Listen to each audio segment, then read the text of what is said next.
प्रणाम सभी को। आइए आज गीता के अध्याय 12 और श्लोक 12 से शुरू करते हैं।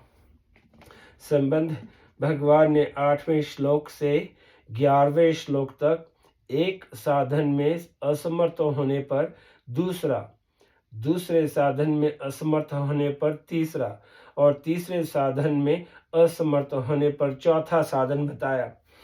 इससे यह शंका हो सकती है कि क्या अंत में बताया गया सर्व कर्म फल त्याग साधन सबसे निम्न श्रेणी का है, क्योंकि उसको सबसे अंत में कहा गया है तथा भगवान ने उसे सर्व कर्म फल त्याग का कोई फल भी नहीं बताया।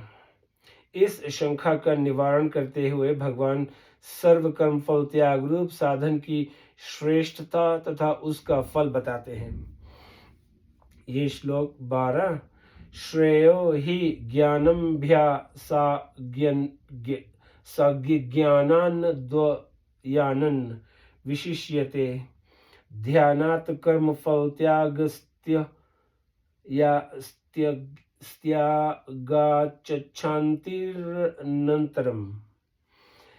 अभ्यास से शास्त्र ज्ञान श्रेष्ठ है, शास्त्र ज्ञान से ध्यान श्रेष्ठ है और ध्यान से भी सब कर्मों के फल का त्याग श्रेष्ठ है। कर्म फल त्याग से तत्काल ही परम शांति प्राप्त हो जाती है।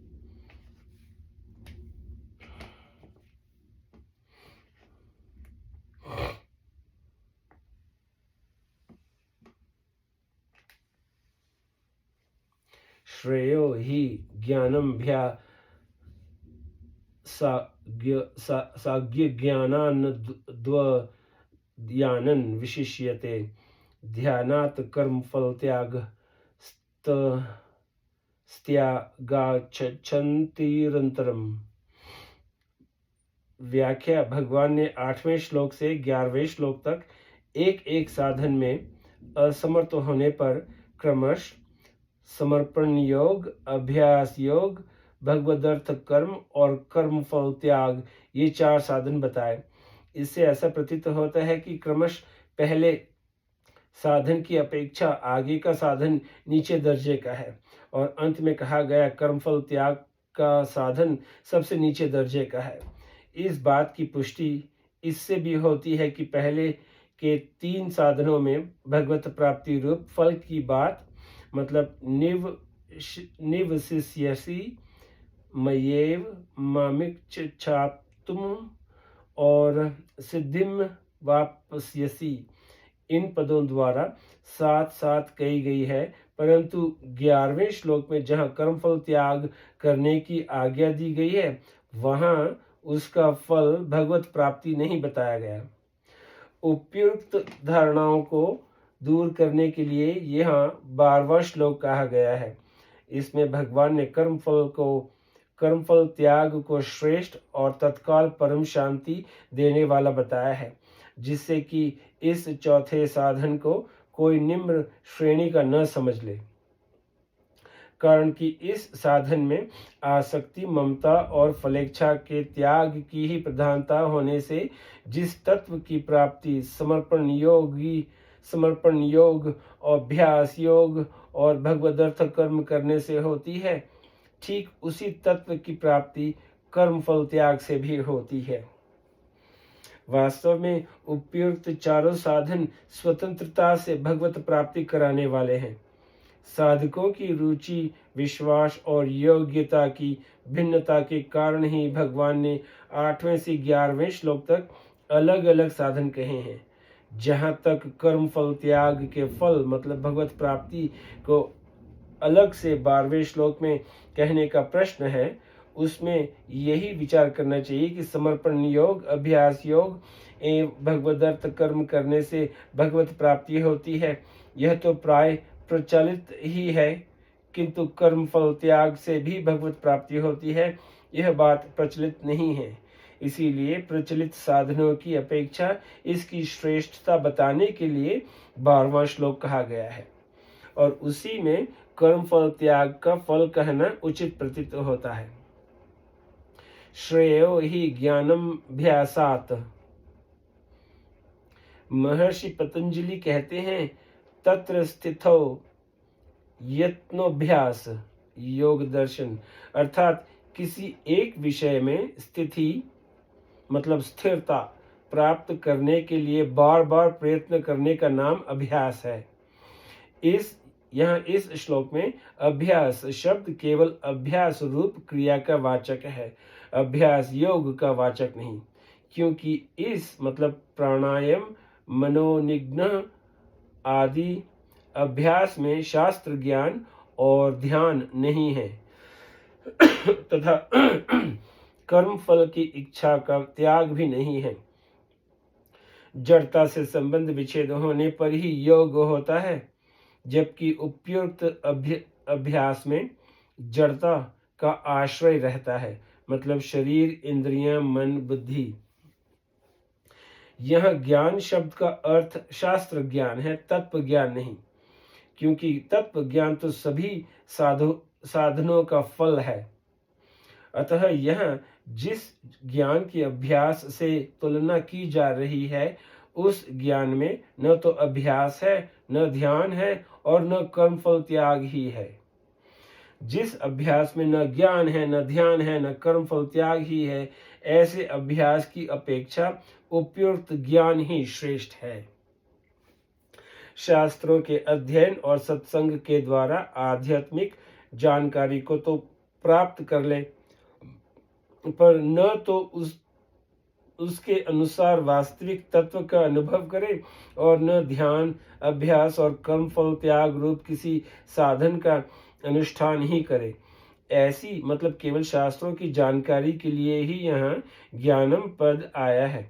इस ज्ञान को उपयुक्त अभ्यास की अपेक्षा श्रेष्ठ करने का तात्पर्य यह है कि आध्यात्मिक ज्ञान से रहित अभ्यास भगवत प्राप्ति में उतना सहायक नहीं होता जितना अभ्यास से रहित ज्ञान सहायक होता है। कारण कि ज्ञान से भगवत प्राप्ति की अभिलाषा जागृत हो सकती है, जिससे संसार से ऊंचा उठना जितना सुगम हो जाता है, उतना अभ्यास मात्र से नहीं। ज्ञानं द्वयानं विशिष्यते, यह ध्यान शब्द केवल मन की एकाग्रता रूप क्रिया का वाचक है, ध्यान योग का वाचक नहीं। इस ध्यान में शास्त्र ज्ञान और कर्म फल त्याग नहीं है। ऐसा ध्यान उस ज्ञान की अपेक्षा श्रेष्ठ है जिस ज्ञान में अभ्यास, ध्यान और कर्म फल त्याग नहीं है। कारण कि ध्यान से मन का नियंत्रण होता है, जबकि केवल शास्त्र ज्ञान से मन का नियंत्रण नहीं होता। इसीलिए मन नियंत्रण के कारण ध्यान से जो शक्ति संचित होती है, वह शास्त्र ज्ञान से नहीं होती। यदि साधक उस शक्ति का सदुपयोग करके परमात्मा की तरफ बढ़ना चाहे, तो जितनी सुगमता उसको होगी, उतनी शास्त्र ज्ञान वाले को नहीं।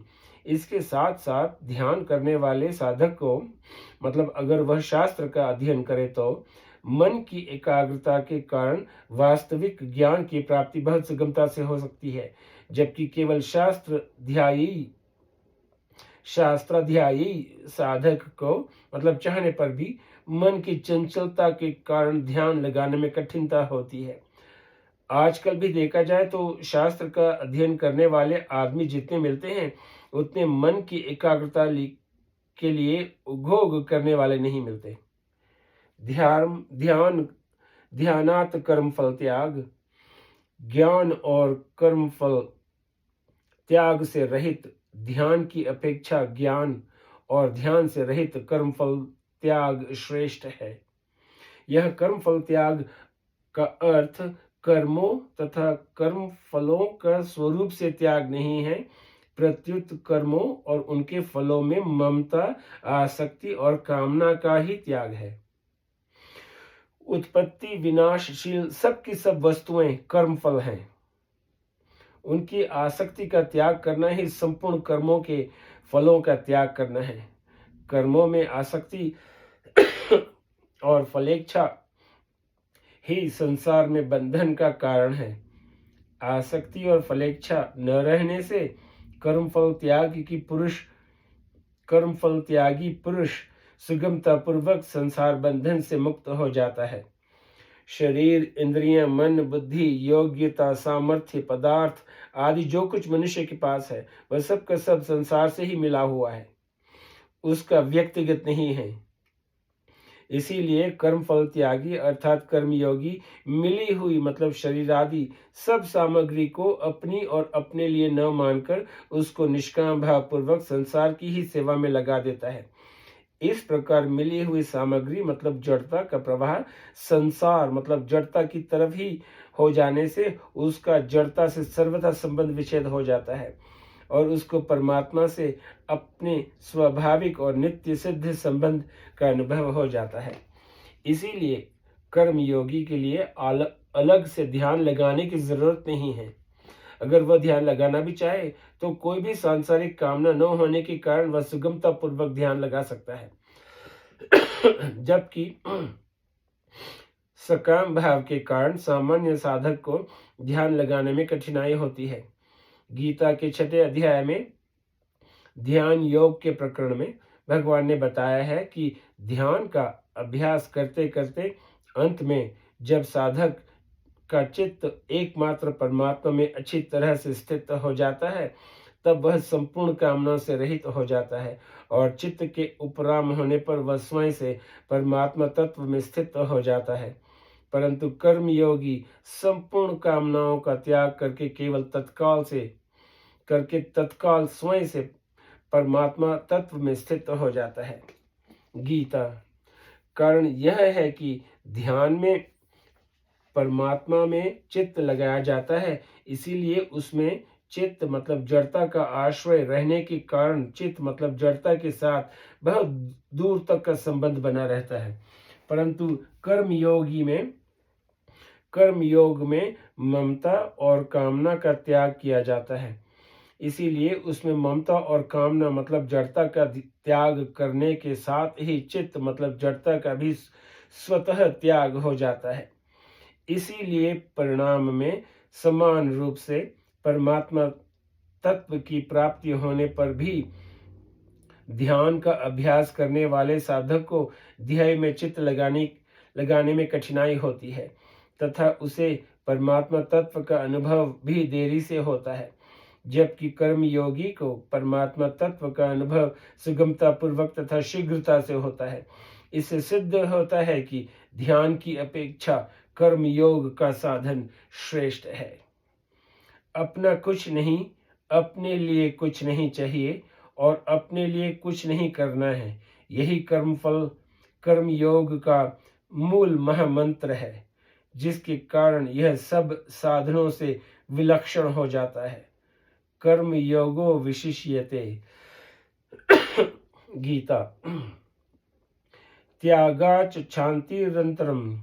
यहाँ त्यागात पद कर्म फल त्याग के लिए ही आया है। त्याग के स्वरूप को विशेष रूप से समझने की आवश्यकता है। त्याग न तो उसका हो सकता है जो अपना स्वरूप है और न उसी का हो सकता है जिसके साथ अपना संबंध नहीं है। जैसे अपना स्वरूप होने के कारण प्रकाश और उष्णता से सूर्य का वियोग नहीं हो सकता और जिससे वियोग नहीं हो सकता उसका त्याग करना असंभव है। इसके विपरीत अपना स्वरूप न होने के कारण अंधकार और शीतलता से सूर्य का वियोग भी कहना नहीं बनता, क्योंकि अपना स्वरूप न होने के कारण उनका वियोग अथवा त्याग नित्य और स्वतः सिद्ध है। इसीलिए वास्तव में त्याग उसी का होता है जो अपना नहीं है पर भूल से अपना मान लिया गया है। जीव स्वयं चेतन और अविनाशी है तथा संसार जड़ और विनाशी है। जीव भूल से मतलब अपने अंशी परमात्मा को भूलकर जीव भूल से विजातीय संसार को अपना मान लेता है। इसीलिए संसार से माने हुए संबंध का ही त्याग करने की आवश्यकता है। त्याग असीम होता है। संसार के संबंध में तो सीमा होती है, पर संसार के त्याग मतलब संबंध विच्छेद में सीमा नहीं होती। तात्पर्य यह है कि जिन वस्तुओं से हम अपना संबंध जोड़ते हैं उन वस्तुओं की तो सीमा होती है, पर उन वस्तुओं का त्याग असीम होता है। त्याग करते ही परमात्मा तत्व की प्राप्ति हो जाती है। परमात्मा तत्व की प्राप्ति भी असीम होती है, कारण कि परमात्मा तत्व देश, काल, वस्तु, व्यक्ति आदि की सीमा से रहित असीम है। सीमित वस्तुओं के मोह के कारण ही उस असीम परमात्मा तत्व का अनुभव नहीं होता।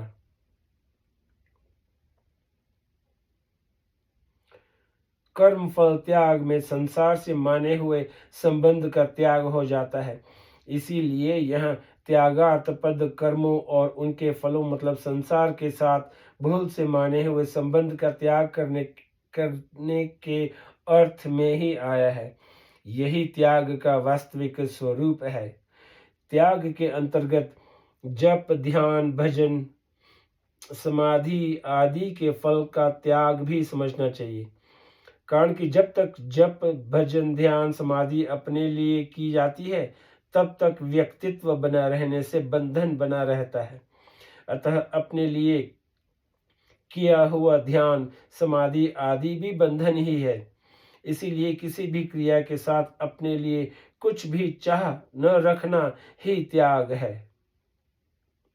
इसीलिए किसी भी क्रिया के साथ अपने लिए कुछ भी चाह न रखना ही त्याग है।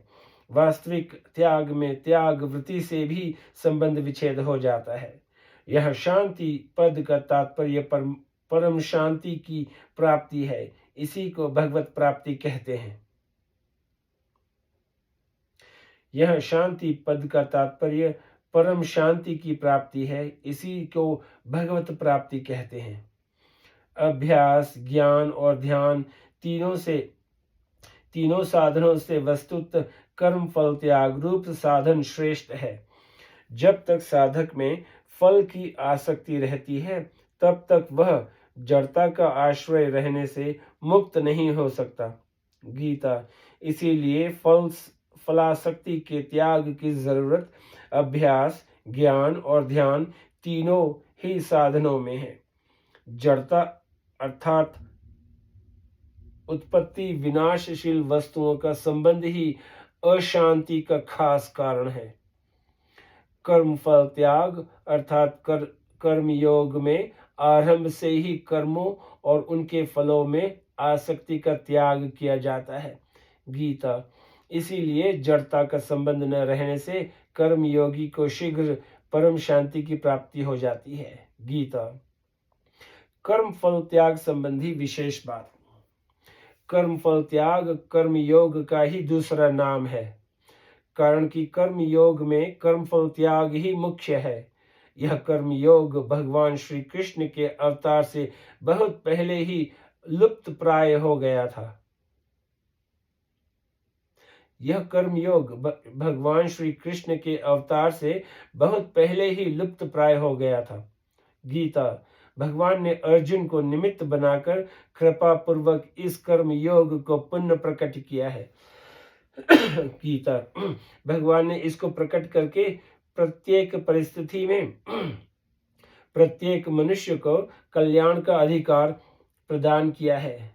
अन्यथा आध्यात्मिक मार्ग के विषय में कभी यह सोचा ही नहीं जा सकता कि एकांत के बिना, कर्मों को छोड़े बिना, वस्तुओं का त्याग किए बिना, स्वजनों के त्याग के बिना प्रत्येक परिस्थिति में मनुष्य अपना कल्याण कर सकता है। कर्म योग में फलासक्ति का त्याग ही मुख्य है। स्वस्थता, अस्वस्थता, धनवत्ता, निर्धनता, मान, अपमान, स्तुति, निंदा आदि सभी अनुकूल परिकूल परिस्थितियां कर्मों के फल रूप में आती हैं।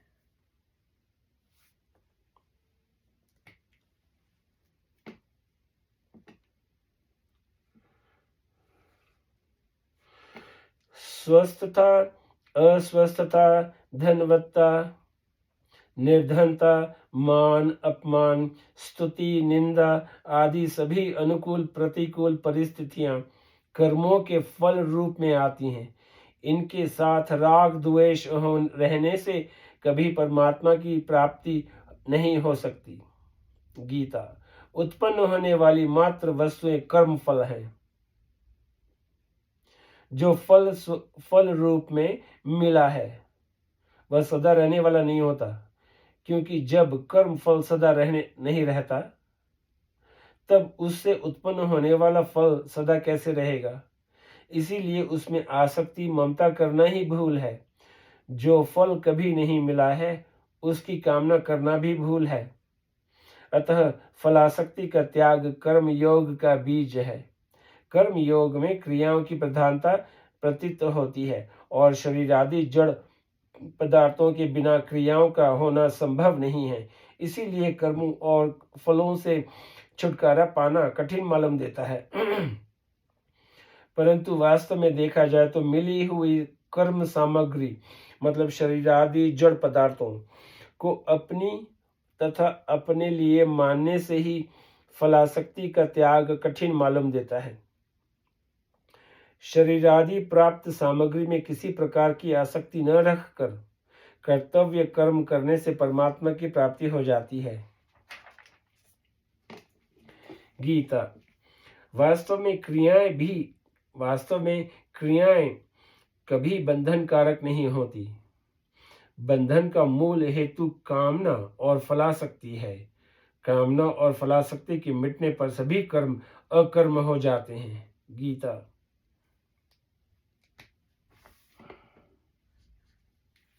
भगवान ने कर्म योग को कर्म संन्यास से भी श्रेष्ठ बताया है। गीता। भगवान के मत में स्वरूपों से कर्मों का त्याग भगवान के मत में स्वरूप से कर्मों का त्याग करने वाला व्यक्ति सन्यासी नहीं है। प्रत्युत कर्म फल का आश्रय न लेकर कर्तव्य कर्म करने वाला कर्मयोगी ही सन्यासी है। गीता।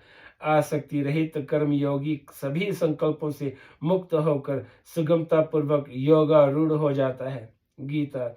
इसके विपरीत जो कर्मों तथा उनके फलों को अपना और अपने लिए मानकर सुख भोग की इच्छा रखते हैं वे वास्तव में पाप का ही भोग करते हैं।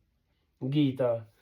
अतः फलासक्ति ही संसार में बंधन का मुख्य कारण है। फले सक्तो निबध्यते। गीता। इसका त्याग ही वास्तव में त्याग है। गीता। गीता फलासक्ति के त्याग पर जितना जोर देती है उतना और किसी साधन पर नहीं। दूसरे साधनों का वर्णन करते समय भी कर्म फल त्याग को उनके साथ रखा गया है। भगवान के मतानुसार त्याग वही है जिसमें निष्काम भाव से अपने कर्तव्य का पालन हो और फलों में किसी प्रकार की आसक्ति न हो। गीता। उत्तम से उत्तम कर्मों में भी आसक्ति न हो और साधारण से साधारण कर्मों में भी द्वेष न हो, क्योंकि कर्म तो उत्पन्न होकर समाप्त हो जाएंगे पर उनमें होने वाली आसक्ति राग और द्वेष रह जाएगा जो बंधन का हेतु है। इसके विपरीत अहभाव तथा राग द्वेष से रहित मनुष्य के सामने समस्त प्राणियों का संहार रूप कर्तव्य कर्म भी आ जाए तो भी वह बंध नहीं सकता। गीता। इसीलिए भगवान कर्म फल त्याग को तप ज्ञान कर्म अभ्यास ध्यान आदि साधनों से श्रेष्ठ बताते हैं।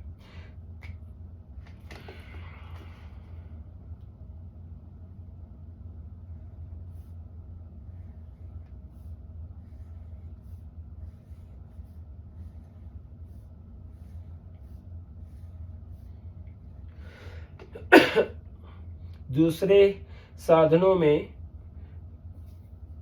क्रियाएं तो उत्तम प्रतीत होती हैं पर विशेष लाभ दिखाई नहीं देता तथा श्रम भी करना पड़ता है, परंतु फलासक्ति का त्याग कर देने पर न तो कोई नए कर्म करने पड़ते हैं न आश्रम देश आदि का परिवर्तन ही करना पड़ता है। प्रत्युत साधक जहाँ है जो करता है जैसी परिस्थिति में है उसी में फलासक्ति के त्याग से बहुत सुगमता से अपना कल्याण कर सकता है। नित्य प्राप्त परमात्मा की अनुभूति होती है, प्राप्ति नहीं। नित्य प्राप्त परमात्मा की अनुभूति होती है, प्राप्ति नहीं। जहाँ परमात्मा की प्राप्ति कहा जाता है, वहाँ उसका अर्थ नित्य प्राप्ति की प्राप्ति या अनुभव ही मानना चाहिए। वह प्राप्ति साधनों से नहीं होती, प्रत्युत जड़ता के त्याग से ही होती है। ममता, कामना और आसक्ति ही जड़ता है। शरीर, मन, इंद्रियां, पदार्थ आदि को मैं या मेरा मानना ही जड़ता है। ज्ञान, अभ्यास, ध्यान, तप आदि साधन करते करते जब जड़ता से संबंध विच्छेद होता है, तब नित्य प्राप्त परमात्मा की अनुभूति होती है। इस जड़ता का त्याग जितना कर्मफल त्याग से अर्थात कर्म योग से सुगम होता है, उतना ज्ञान, अभ्यास, ध्यान आदि, तप आदि से नहीं। कारण कि ज्ञानादि साधनों में शरीर आदि को अपना और साधन को अपने लिए माने रहने से जड़ता मतलब शरीर, मन, बुद्धि, इंद्रियां से विशेष संबंध बना रहता है। इन साधनों का लक्ष्य परमात्मा प्राप्ति होने से आखिर में सफलता तो मिल जाती है, किंतु उसमें देरी और कठिनाई होती है। परंतु कर्मयोग में आरंभ से ही जड़ता के त्याग का लक्ष्य रहता है। जड़ता का संबंध ही नित्य प्राप्त परमात्मा की अनुभूति में प्रधान बाधा है। यह बात अन्य साधनों में स्पष्ट प्रतीत नहीं होती। जब साधक ये दृढ़ निश्चय कर लेता है कि मेरे को कभी किसी परिस्थिति में मन, वाणी अथवा क्रिया से चोरी, झूठ, व्यभिचार, हिंसा, छल, कपट, अभ्यक्ष, भक्षण आदि कोई शास्त्र विरुद्ध कर्म नहीं करने हैं, तब उसके द्वारा स्वतः विहित कर्म होने लगते हैं। साधक को निषिद्ध कर्मों के त्याग का ही निश्चय करना चाहिए, न कि विहित कर्मों को करने का। कारण कि अगर साधक विहित कर्मों को करने का निश्चय करता है, तो उसमें विहित कर्म करने का अभिमान आ जाएगा, जिससे उसका अहम सुरक्षित रहेगा। विहित कर्म करने का अभिमान रहने से निषिद्ध कर्म होते हैं, परंतु मैं निषिद्ध कर्म नहीं करूंगा। इस निषेधात्मक निश्चय में किसी योग्यता, सामर्थ्य की अपेक्षा न रहने के कारण साधक में अभिमान नहीं आता। निषिद्ध कर्मों के त्याग में भी मूर्खता से अभिमान आ सकता है। अभिमान आने पर विचार करें तो कि जो नहीं करना चाहिए वह नहीं किया, तो इसमें विशेषता किस बात की? फल की कामना तो तभी होती है जब कुछ किया जाता है। जब कुछ किया ही नहीं, केवल निषिद्ध कर्म का त्याग ही किया है, तब फल की कामना क्यों होगी? निषिद्ध कर्म न करने का निश्चय होने पर दो अवस्थाएं होती हैं, या तो विहित कर्मों में प्रवृत्ति होगी या सर्वथा निवृत्ति। विहित कर्मों में प्रवृत्ति से अंतःकरण निर्मल होता है और सर्वथा निवृत्ति होने से परमात्मा में स्थिति होती है।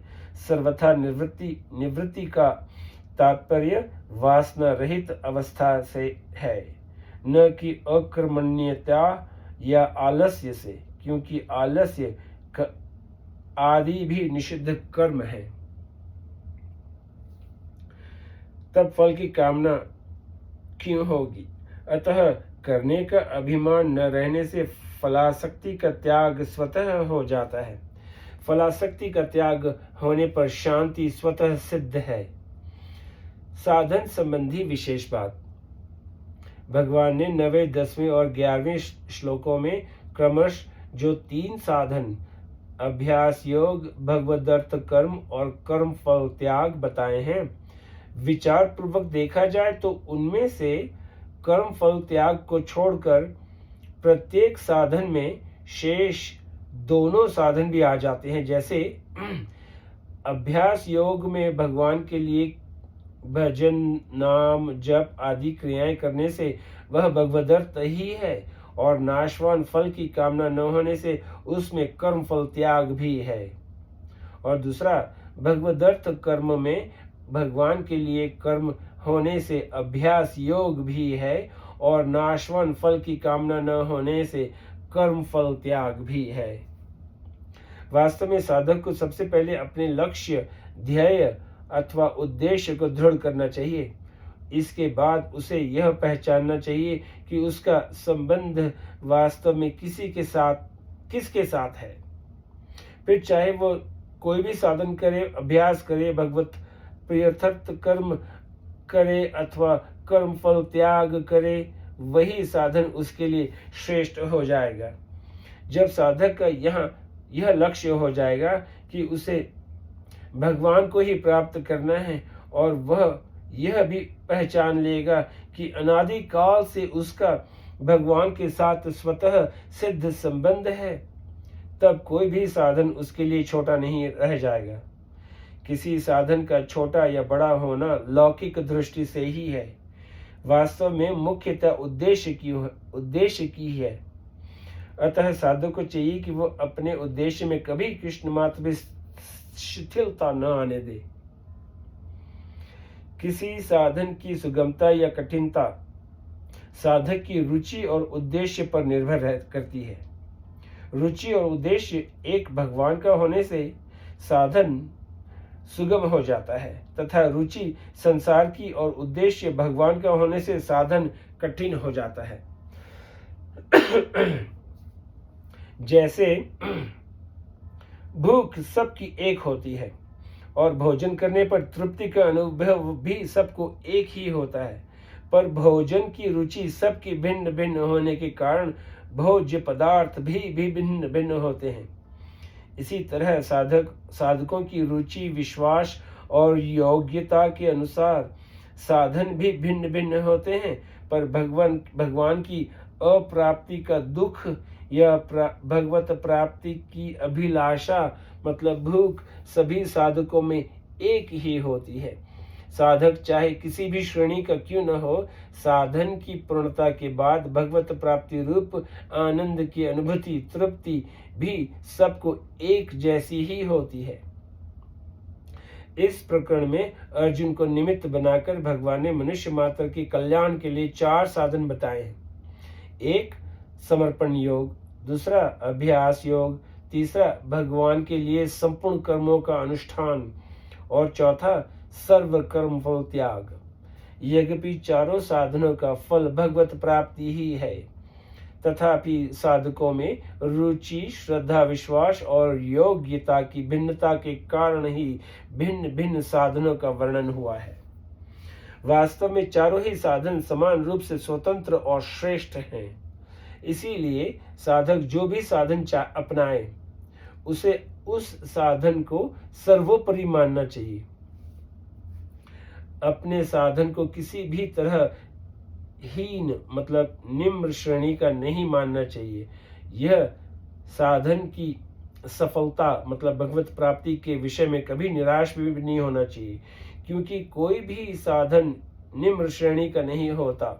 अगर साधक का एकमात्र उद्देश्य भगवत प्राप्ति हो, साधन उसकी रुचि, विश्वास तथा योग्यता के अनुसार हो, साधन पूरी सामर्थ्य और तत्परता मतलब लगन से किया जाए और भगवत प्राप्ति की उत्कंठा भी तीव्र हो, तो सभी साधन एक समान है। साधक को उद्देश्य, सामर्थ्य और तत्परता के विषय में कभी हतोत्साह नहीं होना चाहिए। भगवान साधक से इतनी ही अपेक्षा रखते हैं कि वह अपनी पूरी सामर्थ्य और योग्यता को साधन में लगा दे। साधक चाहे भगवत तत्व को ठीक न जाने, पर सर्वज्ञ भगवान तो उसके उद्देश्य, भाव, सामर्थ्य, तत्परता आदि को अच्छी तरह से जानते ही हैं। यदि साधक अपने उद्देश्य, भाव, चेष्टा, तत्परता, उत्कंठा आदि में किसी प्रकार की कमी न आने दे, तो भगवान स्वयं उसे अपनी प्राप्ति करा देते हैं। वास्तव में अपने उद्योग, बल, ज्ञान आदि की कीमत से भगवान की प्राप्ति हो ही नहीं सकती। अगर भगवान के दिए हुए बल, ज्ञान आदि को भगवान की प्राप्ति के लिए ही लगा दिया जाए, तो वे साधक को कृपा पूर्वक अपनी प्राप्ति करा देते हैं। संसार में भगवत प्राप्ति ही सबसे सुगम है और इसके सभी अधिकारी हैं, क्योंकि इसी के लिए मनुष्य शरीर मिला है। सब प्राणियों के कर्म भिन्न भिन्न होने के कारण कहीं दो व्यक्तियों को भी संसार के पदार्थ एक समान नहीं मिल सकते, जबकि मतलब भगवान एक होने से, जबकि भगवत प्राप्ति सबको एक समान ही होती है, क्योंकि भगवत प्राप्ति कर्मजन्य नहीं है। भगवान की प्राप्ति में संसार से वैराग्य और भगवत प्राप्ति की उत्कंठा, ये दो बातें ही मुख्य है। इन दोनों में से किसी भी एक साधन के तीव्र होने पर भगवत प्राप्ति हो जाती है। फिर भी भगवत प्राप्ति की उत्कंठा में विशेष शक्ति है। ऊपर जो 4 साधन बताए गए हैं, उनमें से प्रथम 3 साधन तो मुख्यतः भगवत प्राप्ति की उत्कंठा जागृत कराने वाले हैं, और चौथा साधन कर्मफल त्याग मुख्यतः संसार से संबंध विच्छेद कराने वाला है। साधन कोई भी हो, जब सांसारिक भोग दुखदायी प्रतीत होने लगेंगे तथा भोगों का हृदय से त्याग होगा, तब मतलब लक्ष्य भगवान होने से भगवान की ओर स्वतः प्रगति होगी और भगवान की कृपा से ही उनकी प्राप्ति हो जाएगी। इसी तरह जब भगवान परम प्रिय लगने लगेंगे, उनके बिना रहा नहीं जाएगा, उनके वियोग में व्याकुलता होने लगेगी, तब शीघ्र ही भगवान की प्राप्ति हो जाएगी। आइए आज यहीं पे समाप्त करते हैं, फिर कल श्लोक 13 और 14 एक साथ में है, ये वहां से शुरू करेंगे। शुक्रिया, नमस्ते।